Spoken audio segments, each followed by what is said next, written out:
ये मंदिर बनाया नहीं गया, ये मंदिर निकाला गया, वो भी एक पत्थर से, बिना मशीन के। और अगर एक कट भी गलत होता तो आज कैलासा टेम्पल एग्जिस्ट नहीं करता।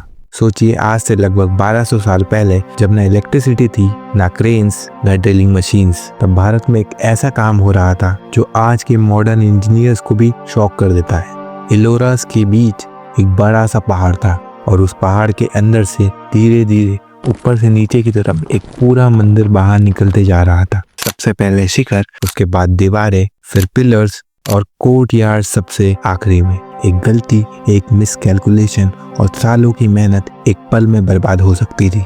फिर भी ये मंदिर आज भी खड़ा है, शांत, मजबूत और लॉजिक को चैलेंज करता हुआ। यही है इलोरा का कैलासा टेम्पल। और ये सिर्फ एक मंदिर नहीं, बल्कि एक ऐसी मिस्ट्री है जो हिस्ट्री से ज्यादा हमारी सोच पर सवाल उठाती है।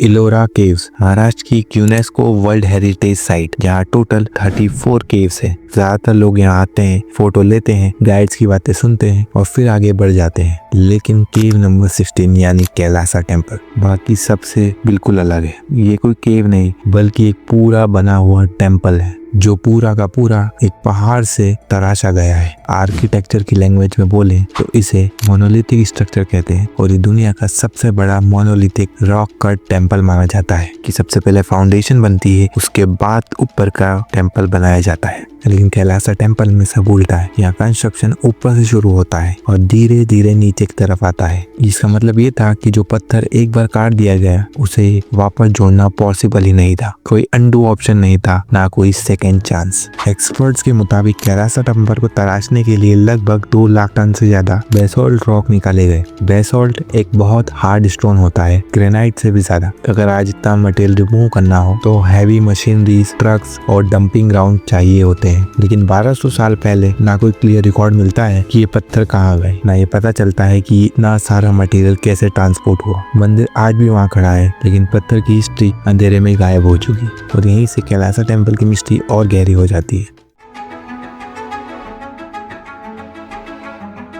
हिस्टोरिकल इंस्क्रिप्शन बताते हैं कि 8th सेंचुरी में राष्ट्रकूटा डायनेस्टी के राजा कृष्णा वन के दौरान कैलासा टेम्पल का कंस्ट्रक्शन शुरू हुआ। लेकिन सिर्फ राजा का नाम जान लेना काफी नहीं है, लेकिन असली सवाल ये है कि कैसे ये मंदिर बना। आज के टाइम में अगर कोई इंजीनियर बोले कि एक पूरा पहाड़ काट कर मंदिर बनाना है, तो पहली मीटिंग में ही शायद पूरा प्रोजेक्ट कैंसिल हो जाता। लेकिन उस दौर में हथौड़ी, छेनी, ह्यूमन स्किल के साथ ये काम किया गया और जो रिजल्ट निकला वो सिर्फ एक मंदिर नहीं, बल्कि एक पूरा आर्किटेक्चरल इकोसिस्टम है। Massive courtyards, multi storey pillars, perfectly aligned Nandi मंडप और दीवारों पर रामायण महाभारत के सीन्स की इतनी डिटेल के साथ नक्काशी की गई है। और सबसे इम्पोर्टेंट बात यह है कि ये सब चीजें ऐड ही नहीं की गई, बल्कि एक सॉलिड पत्थर के ऊपर इन्हें नक्काशी से बनाया गया। इसका मतलब स्कल्पचर को पहले से पता होना चाहिए कि अंदर से क्या निकलेगा, कौन सा पिलर कितना लोड बेयरिंग होगा और कितनी डेप्थ सेफ रहेगी। एक गलती और सालों की मेहनत खराब। इससे क्लियर होता है कि कैलासा टेम्पल के बिल्डर सिर्फ आर्टिस्ट ही नहीं थे, बल्कि प्लानर, इंजीनियर्स और मैथमेटिशियंस थे।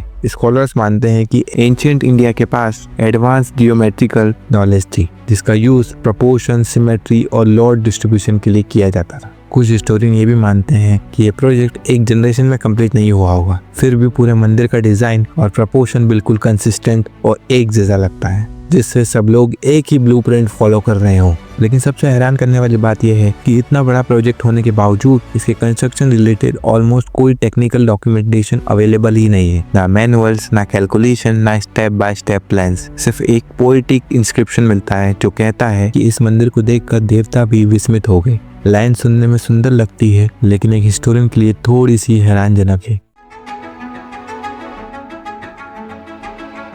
कैलासा टेम्पल की सबसे गहरी पावर है। ये हमें क्लियर आंसर देने के बजाय हमेशा सवाल देता है। और आज भी ये मंदिर एलोरा के बीच खड़ा है, शांत, मजबूत और अनमूव्ड, जैसे वो समय और कहानियों को देख रहा हो, बिना किसी टेक्निकल मैनुअल के, बिना किसी डिटेल रिकॉर्ड के और बिना किसी एक्सप्लेनेशन के। ये हमें एक हैरानजनक रियलिटी दिखाता है। हम अपनी हिस्ट्री को अक्सर अंडर एस्टिमेट कर देते हैं। कैलासा टेम्पल सिर्फ एक आर्किटेक्चरल अचीवमेंट ही नहीं बल्कि एक प्रूफ है कि एंशिएंट इंडिया में प्लानिंग, प्रिसीशन और लॉन्ग टर्म विजन मौजूद थी। हर पिलर, हर अलाइनमेंट और हर प्रोपोर्शन ये बताता है कि काम सिर्फ मेहनत से नहीं बल्कि डीप अंडरस्टैंडिंग से किया गया था। इस मंदिर की सबसे शॉकिंग बात यह है कि आज हम इसे देख तो सकते हैं लेकिन इसको पूरी तरह समझ नहीं पाते। हमें ये पता है कि ये बनाया गया, लेकिन कैसे बनाया गया और इसे किसने बनाया, इसका जवाब आज भी इनकम्प्लीट है। शायद असली मिस्ट्री मंदिर के पत्थरों में नहीं बल्कि उस नॉलेज के अंदर छुपी हुई है जो कभी जनरेशन से जनरेशन ट्रांसफर ही नहीं हुई। कैलासा टेम्पल हमें ये याद दिलाता है कि प्रोग्रेस सिर्फ नए टूल्स में नहीं होती बल्कि अंडरस्टैंडिंग से होती है। तो सिविलाइजेशन अपने काम को एक दिन